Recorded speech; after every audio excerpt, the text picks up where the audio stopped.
안녕하세요. 쌀쌀하게 추운 날씨에 어묵 국물 한 잔 생각나는 밤입니다.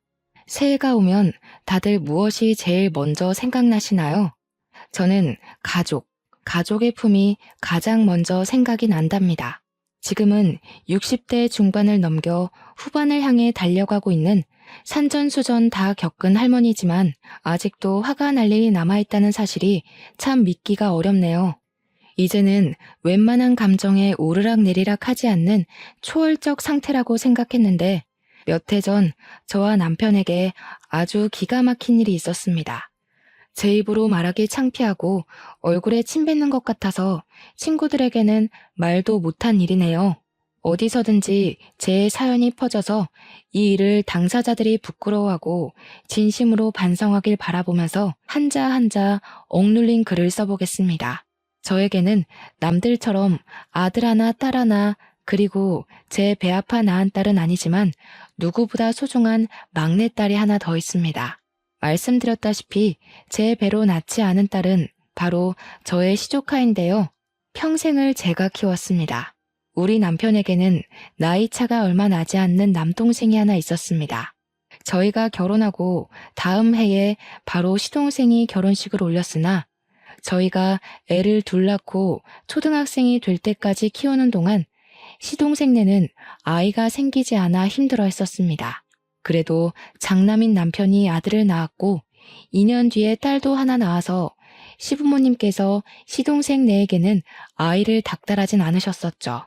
점차 커가는 우리 아이들을 보면서 동서는 각고의 노력을 했습니다. 저에게 울면서 형님, 저도 아이를 낳고 싶어요. 했던 적도 있었네요.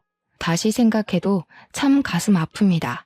시동생 부부는 결혼한 지 7년 만에 겨우겨우 임신에 성공했고 혹시라도 애가 잘못될까 가슴 졸이며 10개월을 품었습니다.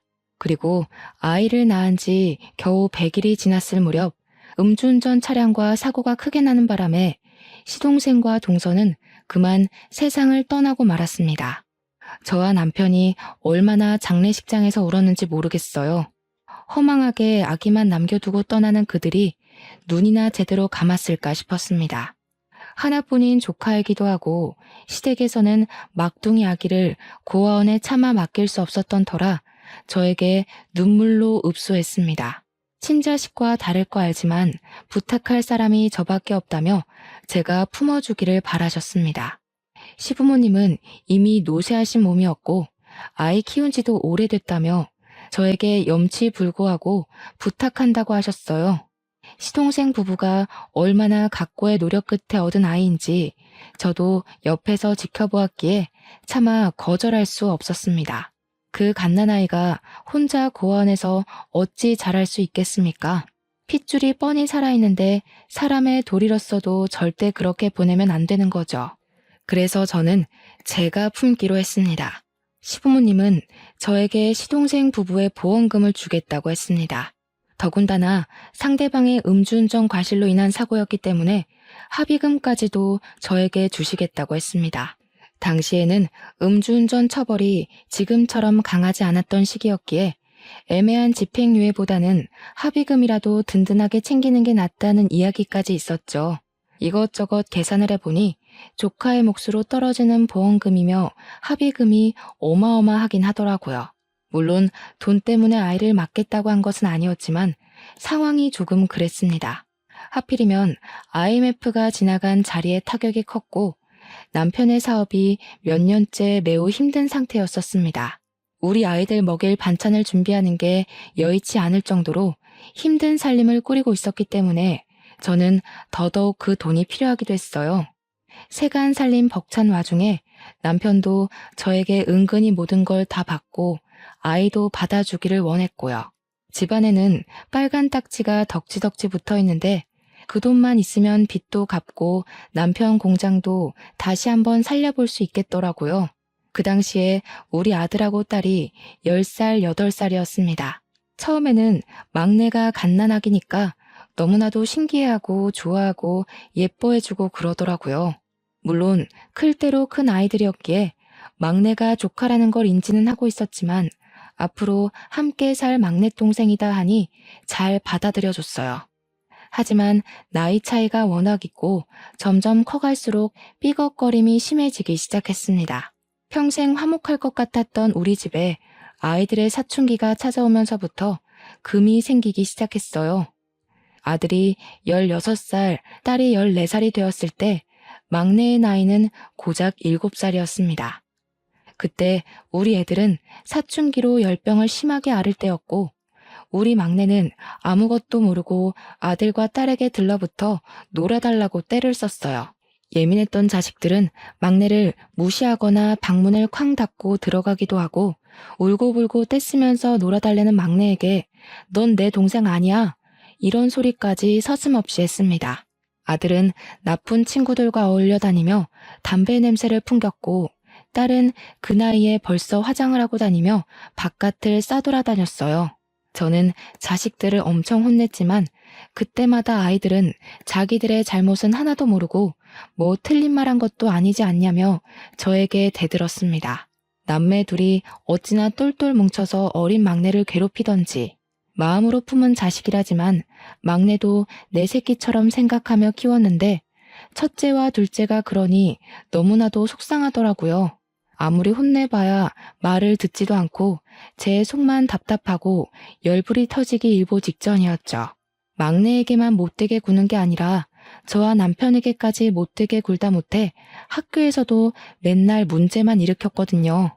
막내 돌보기도 바쁜데 다 큰 녀석들이 매번 학교에서 선생님의 연락을 받게 하니까 점점 저도 지치게 되었습니다. 그나마 다행인 건 남편의 사업이 다시 순항을 이루고 있었다는 것이었습니다. 보험금과 합의금으로 받은 돈으로 사업을 다시 일으킬 수 있었습니다. 그 당시 억 단위 돈의 위험은 정말 상당했거든요.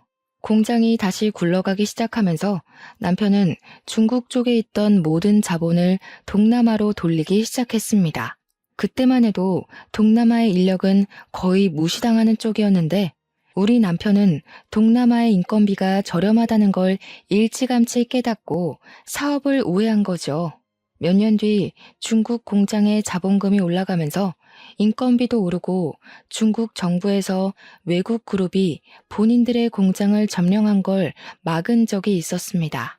다들 휘청하고 동남아 쪽으로 그제야 눈을 돌릴 때 이미 남편의 공장은 튼튼하게 자리를 잡은 다음이었습니다. 그러다 보니 대기업 하청도 받게 되고 점점 부가 쌓여가기 시작했어요. 저희는 제일 먼저 이사를 했습니다.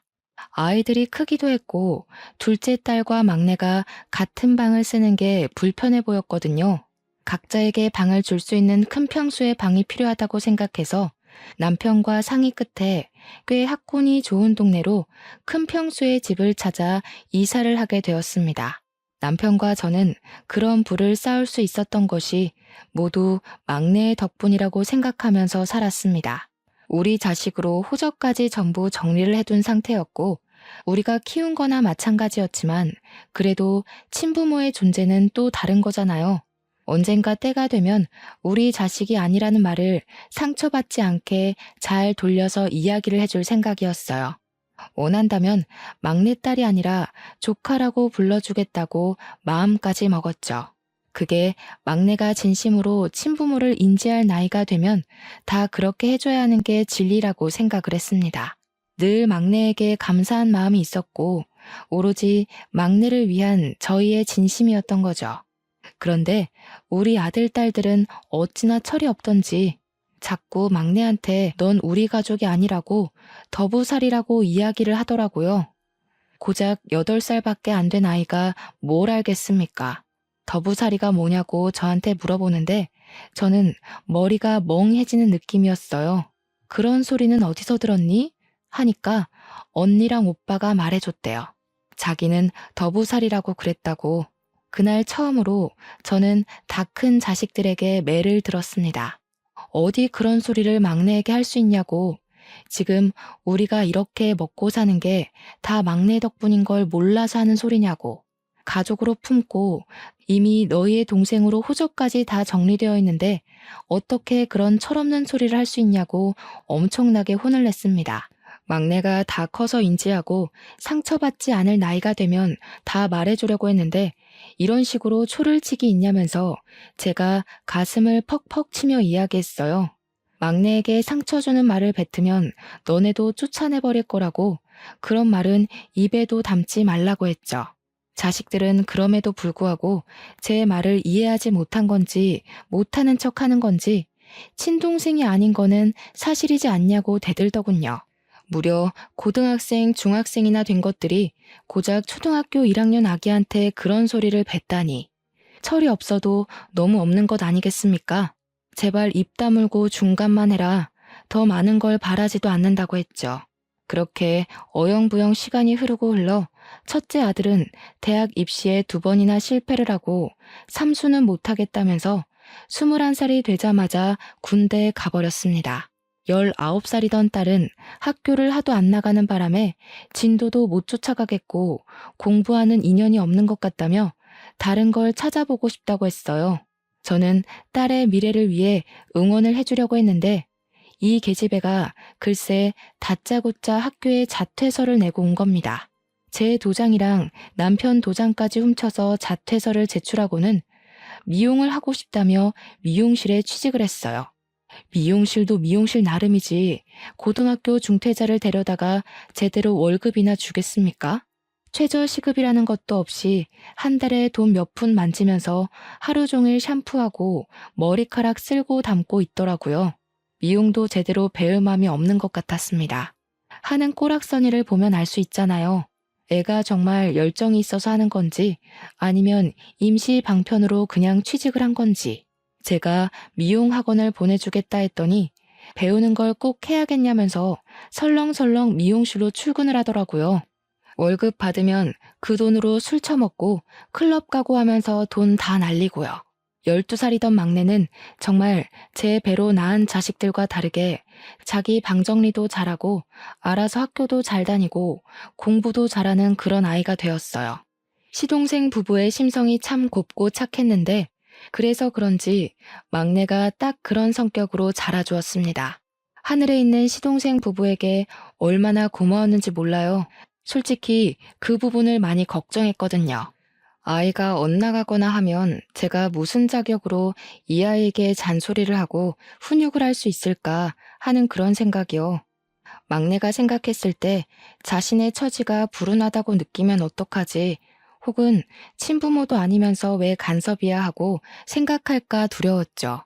하지만 그런 제 예상은 완전히 빗나갔죠. 제 아이들보다 더 의젓하고 철이 든 너무나도 이상적인 방향으로 막내는 자라주었습니다. 개차반 같은 첫째와 둘째 밑에서 어떻게 저런 성격의 아이로 자랐나 싶고 이게 다 하늘에 있는 시동생 부부의 은혜가 아닌가 싶었어요. 우리 첫째 아들은 군대 갔다 와서 무슨 자격증 시험을 보겠다면서 학원을 가야 한다, 인터넷 강의를 들어야 한다, 교재를 사야 한다 하더니 그 돈 가지고 술이나 처먹더라고요. 허구한 날 술에 절어서 들어와서는 다음날 속 뒤집어졌다고 남편도 안 찾는 콩나물국을 찾고 앉아있고 하루는 학원비가 모자라대서 돈을 주니 그걸로 게임 머니를 샀더라고요. 휴대폰 소액 결제는 항상 가득 채워서 게임 머니 결제를 하고 정말 제 속이 터져나가는 줄 알았습니다. 22살 먹은 우리 딸은 미용실도 결국 때려치우고 편의점에서 아르바이트를 한다는데 버는 돈은 다 어디 갔는지 맨날 돈 없다고 징징거리고 저한테 용돈 받아가 남편한테 용돈 받아가 정말 자식들이라는 게 하나같이 어쩜 저럴 수 있을까요? 제가 전생에 어떤 업보를 지고 태어났길래 저런 자식들을 키워야 하는지 천불이 나는 것 같았습니다. 하지만 저의 유일한 희망은 바로 막내였어요. 중학생이 된 우리 막내가 첫 중간고사를 봤는데 무려 전교에서 7등이라는 등수를 하고 온 거예요. 행운의 7, 숫자도 너무 좋지 않나요? 학원도 한번 다닌 적 없었던 우리 막내가 교과서만 보고 공부를 했다는데 성적이 너무 좋은 거죠. 남편과 저는 막내의 성적표를 받고는 우리 집안에도 드디어 영재가 나온 게 틀림없다면서 엄청나게 좋아했어요. 막내는 그런 걸 무척 부끄러워했지만 그래도 내심 칭찬받는 게 좋은지 앞으로 더 열심히 해서 전교 1등을 하겠다고 했어요. 저는 정말 우리 막내가 너무나도 자랑스러워서 견딜 수가 없었습니다. 바로 막내와 남편과 머리를 맞대고 상의해서 종합학원을 보내주기로 했어요. 우리가 시동생 부부를 대신해서 서포트를 해줘야 한다고 생각했기에 학군이 좋은 동네라는 장점을 살려서 학원을 열심히 알아보고 제일 좋다는 학원으로 보내주었습니다. 그래서 우리 막내는 종합학원을 다니기 시작했어요. 돈 쓰는 보람이 있게도 우리 막내는 공부를 정말 쉬지 않고 했습니다. 오죽하면 제가 걱정이 되어서 막내 보고 쉬엄쉬엄 공부하라고 벌써부터 지치게 되면 고등학교 3학년까지 힘들 수 있다고 말릴 정도였습니다. 학교를 마치고 학원에 가면 오후 시간인데 거기서 또 밤 10시까지 공부를 하고 집에 돌아와서 씻고 11시부터 또 공부를 하는 거예요. 제발 밤에는 잠을 자라고 화를 내도 공부가 너무 재밌어서 자꾸 책을 보고 싶다지 뭡니까? 그게 또 제 아들, 딸이랑 너무 비교가 되는 거예요. 고작 중학생인 막내는 저렇게 본인 미래를 위해 열심히 하는데 성인이 된 아들, 딸은 게임에 술에 빠져서 정신 못 차리고 있었으니까요. 자격증을 따겠다고 매달 학원비, 교재비 달라던 아들은 누구보다 술을 잘 먹게 됐다면서 동네에서 자기를 술로 이길 사람 없다고 자랑이랍시고 이야기하고, 딸은 편의점 알바도 3개월 만에 잘려서 클럽 간다고 화장이나 떡칠하고 있고, 제가 참 자식 농사를 잘못 지었다는 생각밖에 들지 않더라고요. 그 와중에도 웃긴 게 뭔지 아십니까? 제가 우리 막내 하면서 최대한 서포트 해주려고 애쓰고 끼고 돌았거든요. 우리 남편도 막내 일이라면 그게 뭐가 됐든 발벗고 나서서 도와주고 싶어 했고요. 그걸 보고 14살짜리 애를 상대로 20대인 아들, 딸들이 질투를 하고 앉아있는 겁니다. 애가 공부를 늦게까지 하다가 밤 10시가 다 되어 집에 돌아왔는데 아들이랑 딸이 둘 다 술을 처먹고 와서는 집에서 고성방가를 지르고 떠들고 난리도 아닌 거예요. 제가 보다 너무 한심하고 짜증이 나서 우리 막내 공부해야 되니까 조용히 하라고 했어요. 그 시간에 돌아와서 간단하게 간식 먹고 새벽까지 공부를 하는 걸 잘 알고 있었으니까요. 그랬더니 자식놈들이라는 게 짜증 좀 냈다고 둘 다 눈에 불을 켜고 엄마 하고 냅다 소리를 지르는 게 아니겠어요? 할 말 있으면 해봐라. 너네 공부할 때도 공부도 못하면서 신경질 부릴 때 누가 건드린 적 있냐고 조용히 하라 했죠. 그러니까 아들이 엄마 진짜 자식들이 누군데 너무한다 이러는 게 아니겠어요? 우리 막내도 엄마 하고 부르는 소리에 놀라서 나오고 남편도 방문 열고 쳐다보고 있었는데 아들이랑 딸이 술에 취해서 할 말 못할 말 구별 못하고 막 뱉는 겁니다. 우리가 친자식이지 누가 보면 막내가 친자식인 줄 알겠어. 주워온 게 누군데 우리한테 그래? 이러면서 막내는 우리 가족이라고 하긴 애매하지 하면서 둘이 난리가 난 거예요. 제가 너무 당황해서 조용히 하라고 소리를 막 질렀죠. 그랬더니 아들이 피식피식 웃으면서 놀래서 눈 동그래진 막내한테 맞잖아. 아무리 싸고 돌아도 엄마 배로 낳은 자식 아니잖아. 이러는 거죠. 막내한테 대놓고 딸은 우리 엄마 아빠한테 평생 감사하고 살라고 고아원 갈 뻔한 거 걷어준 거야. 알아서 잘하라고 하는 거예요. 저는 정말 하늘이 무너지는 기분이었습니다. 우리 막내가 먼저 물어보거나 혹은 막내가 모든 걸 다 이해할 수 있는 시기가 되면 이야기해 주려고 했던 건데 이제 막 사춘기가 올 아이한테 그런 소리를 하니까 제 가슴이 다 쓰라린 기분이었어요. 근데 그때 가만히 듣고 있던 남편이 고개 숙이고 아무 말 못하고 옴짝달짝 못하는 막내가 가슴 아팠는지 애들에게 큰 소리를 냈습니다. 너네 지금 뭐더라는 거야? 하면서 남편이 일부러 쿵쾅거리면서 나오니까 그래도 지 아비는 무서워하는 애들이 우물쭈물 하더라고요. 다 큰 자식들이 저렇게 생각이 없어서 되겠어? 너네가 아주 등 따뜻하고 배부르고 부족함 없이 사니까 그딴 소리를 하지. 너네 아주 꼴도 보기 싫다. 당장 나가서 너희들끼리 살아봐. 남편이 강경하게 나오니까 애들도 꿀먹은 벙어리 되고 막내만 어쩔 줄 몰라 하는데 제가 막내 옆으로 가서 손을 꼭 잡아주었어요.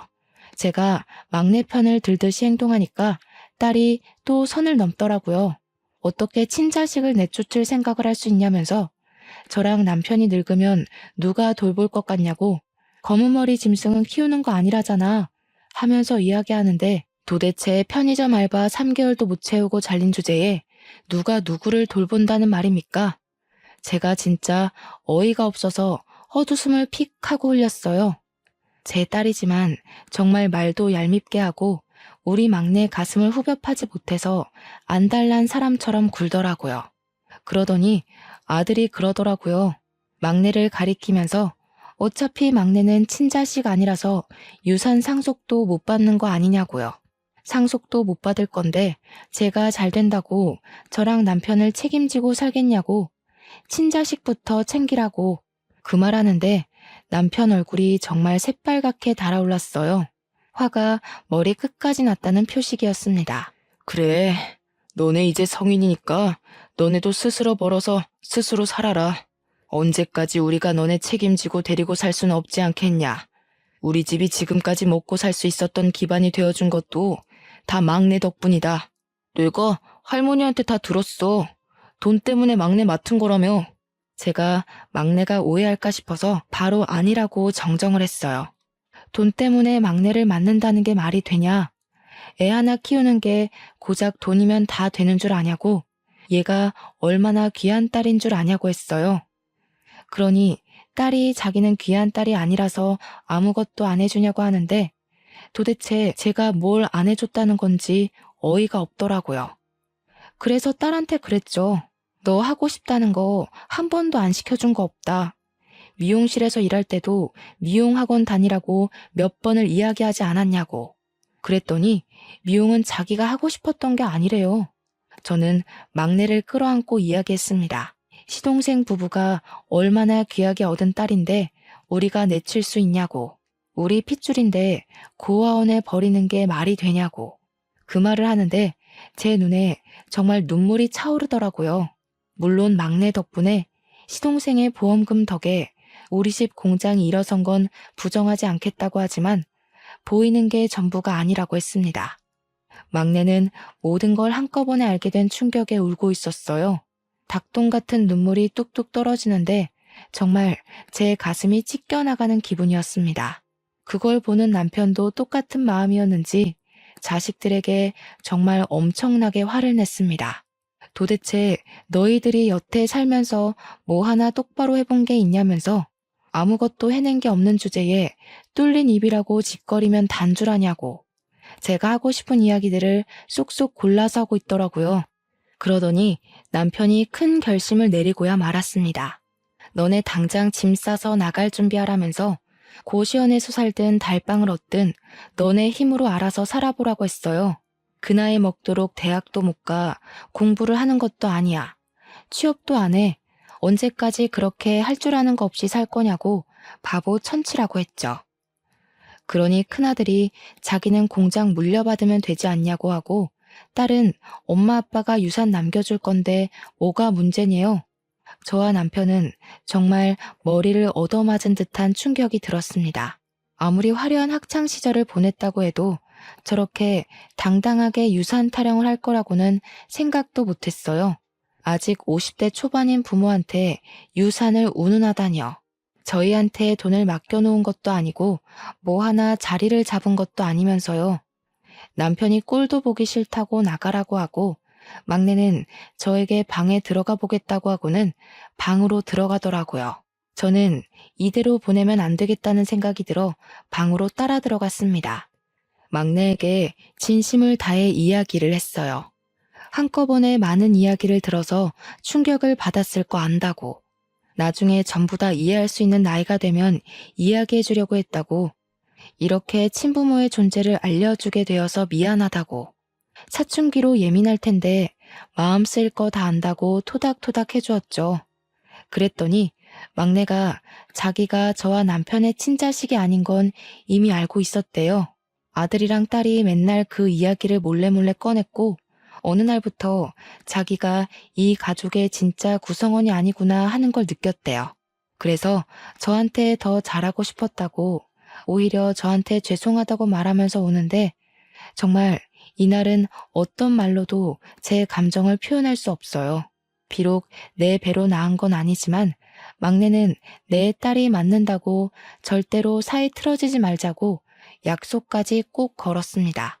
막내가 저한테 울면서 정말 보험금 때문에 저 키우신 거 아니죠? 하는데 저도 엉엉 울었어요. 절대 아니라고 너를 받아들이기로 한 순간부터 너는 내 딸이었다고 했습니다. 안 그랬으면 호적 정리도 안 했을 거라고 내 딸이니까 입양까지 한 거라고 이야기했어요. 물론 그 돈을 그때는 필요해서 썼다고 하지만 그 보험금만큼 우리가 벌어서 채워놨다고 너 성인 되면 줄 거라고 이야기를 했어요. 화들짝 놀라면서 아니라고 하는데 제가 그 돈 안 챙겨주면 나중에 시동생 부부를 무슨 면목으로 하늘에서 만나겠나요? 막내도 어느 정도 오해가 풀렸는지 공부를 더 하다가 자겠다고 하길래 방에서 나왔습니다.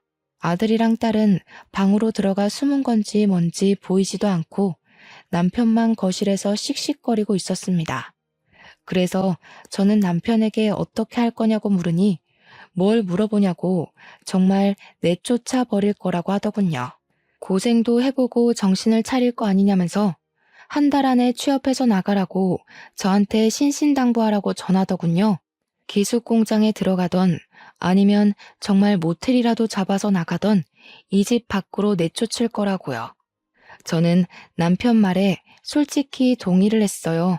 우리 자식이라고 하지만 언제까지 망나니 짓 하는 걸 두고만 볼 순 없으니까요. 그래서 다음날 남편이 출근하고 슬그머니 밥 달라며 눈치 보면서 나오는 아들, 딸에게 이야기를 했습니다. 아빠가 한 달 안에 기숙 공장을 가든 집을 구하든 취직해서 나가라고 했다고 딱 잘라서 이야기를 했어요. 그러니 애들이 놀라면서 어떻게 나가서 살 수 있겠냐고 엄마가 좀 말려줘 하면서 생떼를 피우는데 저도 딱 잘라 말했습니다.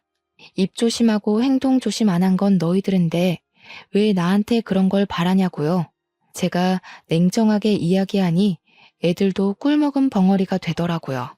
나가서 고생하면서 살아보라고 한 달 안에 취직하는 게 너희한텐 좋을 거라고 하고 밥도 그냥 김치랑 동치미만 줬어요. 반찬 투정도 못하고 우물쭈물하면서 대답도 제대로 못하더라고요. 그렇게 살얼음판 같은 2주가 지나고 딸은 무슨 빵 공장에 취직을 했다고 하고 아들은 콜센터에 취직했다고 하더라고요. 둘 다 죽겠다 죽겠다 하면서 은근슬쩍 눈치 보고 넘어가길 바라는 것 같았지만 남편은 칼같이 굴었습니다. 이제 너네도 부모의 그늘에서 벗어나서 살아보라고 하면서 월세 얻을 보증금 정도는 보내주겠다고 했어요. 정말 딱 500만 원씩 보내주고는 나가서 집부터 알아보라고 했습니다. 아들이랑 딸은 울며 겨자 먹기로 나가서 발품 팔아 원룸을 알아보더라고요. 저희 남편이 한다면 또 하는 사람이거든요. 그러니 사업가로서도 성공할 수 있었던 거고요. 물론 아들하고 딸한테만 돈을 주는 것도 형평성에 어긋난다고 생각했는지 막내한테도 용돈으로 쓰던지 알아서 하라며 500만 원을 보내주었어요.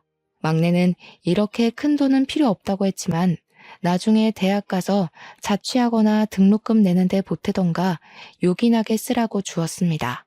아들이랑 딸이 이사하는 날에도 남편은 코빼기도 비치지 않았어요. 저도 일부러 이사 갈 집에 가보지도 않았고요. 이삿날까지 정말 나가야 되냐며 징징거리던 애들은 제가 빨리 짐 빼라고 하니까 결국 이사를 갔습니다. 그렇게 막내랑 남편 저까지 셋이 사는 집은 조용하고 평화로웠어요. 딱 3개월 지나고 집에 경찰이 찾아오기 전까지는 말이죠. 무슨 일로 찾아오신 거냐고 물어보니까 우리 첫째 아들 이름을 대더라고요. 우리 아들인데요. 하니까 글쎄 아들이 사기를 쳤는데 집 주소가 여기로 되어 있어서 찾아왔대요. 전입신고도 안 하고 살고 있었나 봐요. 저는 사기라는 말에 놀라서 무슨 일이냐고 물어보니까 우리 아들이 소액 사기를 쳤다는 겁니다. 중고나라 같은 데에 가짜 물건을 올려 파는 그런 걸 했다는 게 아니겠어요. 이게 한두 건도 아니고 무려 17건이나 걸려서 사기죄로 재판까지 가야 하는데 아들이 어디 있는지를 알 수가 없어서 수배 내려지기 일보 직전이래요. 저는 아들 원룸 주소를 경찰에게 알려주고 같이 찾아갔어요. 집에서 술 퍼먹고 퍼질러 자고 있더라고요. 이 시간엔 일해야 하는 거 아니냐고 하니까 취직한 곳도 2달 만에 그만뒀대요. 경찰서까지 끌려가는데도 술이 덜 깼는지 무슨 상황인지 제대로 인지도 못하더라고요. 경찰서 가서 취조하니까 그제야 울고불고 잘못했다고 비는데 25살이나 먹고 제가 진짜 쪽팔려서 얼굴을 들 수가 없었습니다.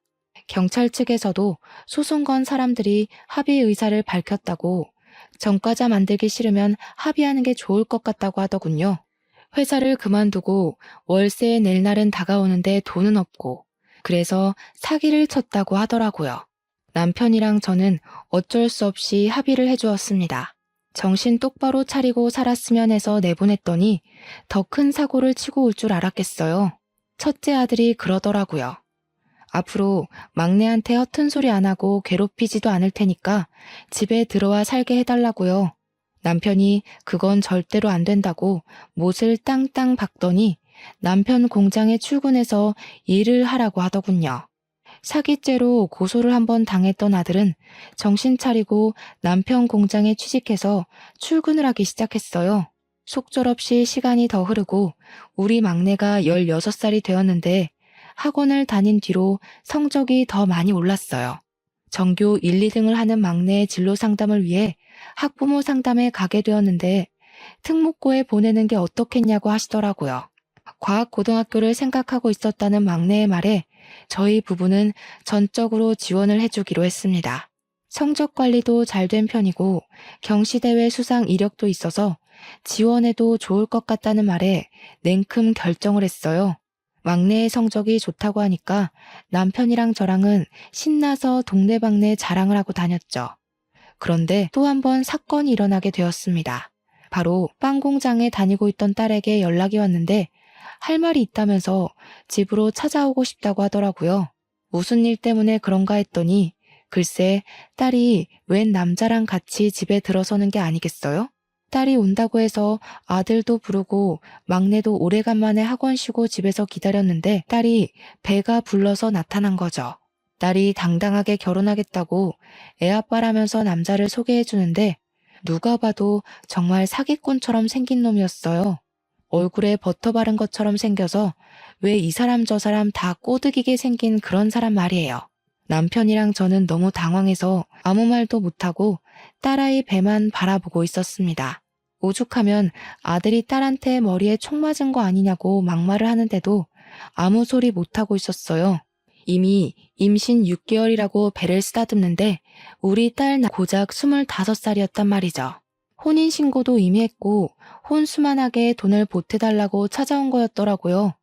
알고 보니 빵 같은 공장에 다니고 있었던 남자였고 살림 차린 지도 1년이 넘었다고 했어요.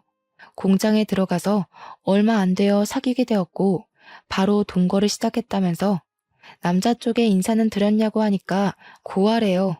시부모도 없으니 얼마나 좋냐면서 철없이 구는데 목덜미 잡을 뻔했습니다. 결혼식도 안 할 거라면서 1억만 보태주면 살림이 좋아질 것 같다고 애도 태어날 거니까 돈 좀 달래요.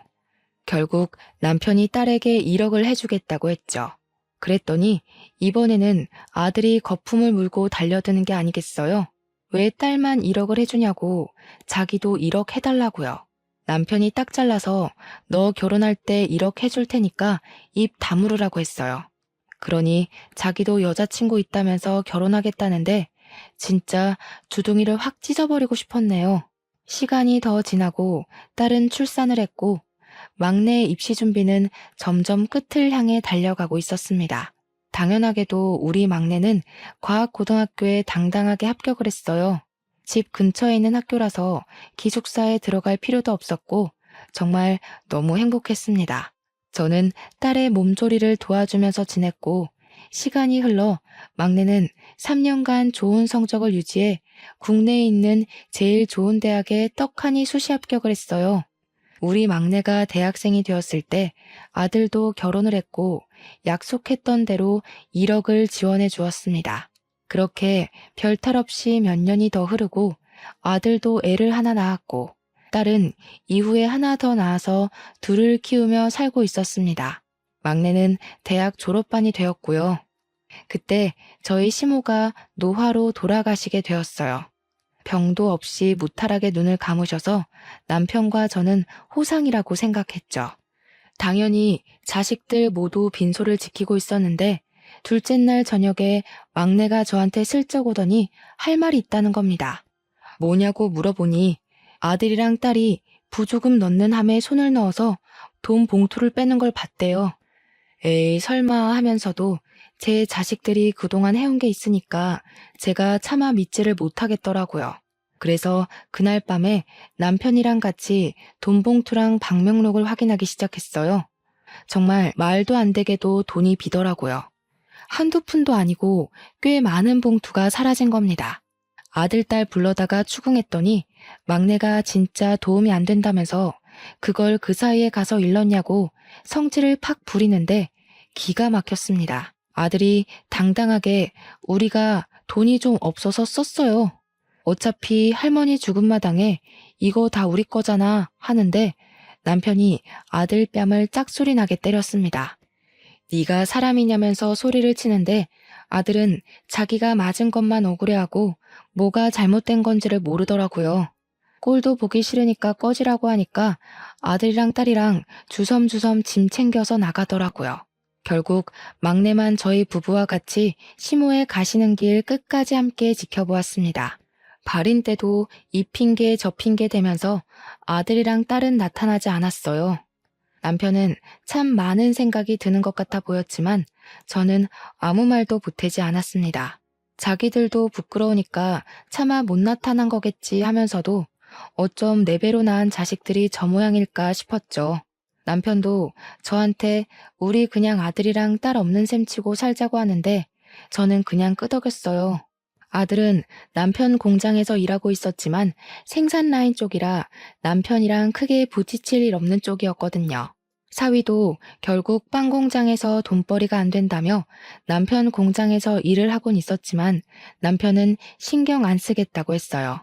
애들이 커가는데 월급이 너무 적다며 남편 공장으로 취직을 한 거였어요. 그런데 이따위로 굴면 나중에는 결국 공장까지 넘볼 것 같은 겁니다. 그래서 남편과 저는 미리 약속을 했어요. 나중에 우리가 늙어서 공장을 돌보지 못할 때가 오면 전문 경영인을 두자고요. 아들과 사위도 믿음이 가질 않더라고요. 공장에 상주하는 직원이 몇인데 그 치들에게 공장을 맡기겠습니까? 시간이 흐르고 흘러 저희 나이가 65살이 되었습니다.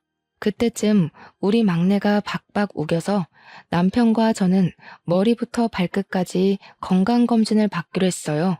나이가 들면 어딘가 고장나기 마련이라고 더 늦어서 하면 큰 병으로 갈 수 있으니 지금 빨리 하자고 난리를 쳐서 검사를 받았는데 글쎄 우리 남편 머리에 혹이 하나 있다고 하는 겁니다.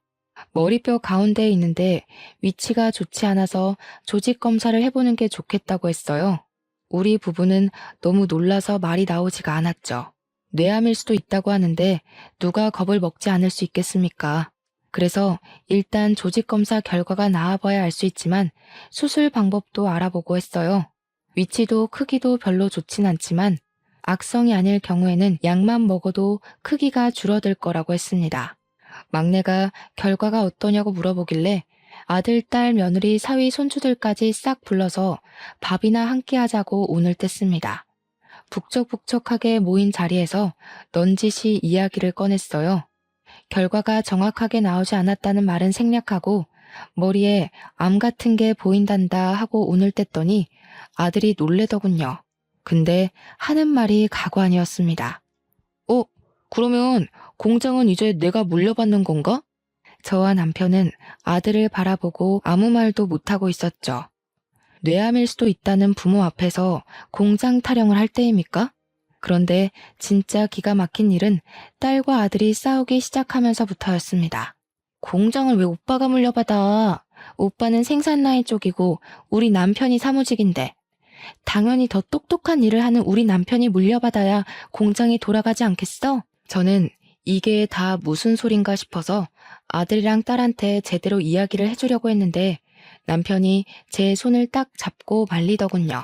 무슨 말을 하는지 일단 드러나 보자고 하는데 진짜 황당했습니다. 형님보다야 제가 운영은 더 잘하지 않겠습니까? 제가 사업 수완도 좋고요. 어머?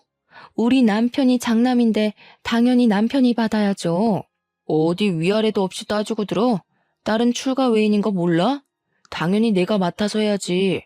아버지, 제가 공장 받으면 아버지 병원비 정도는 제가 책임질게요. 그래, 그럼 오빠가 공장 받는다고 치고 나는 뭐 줄 건데?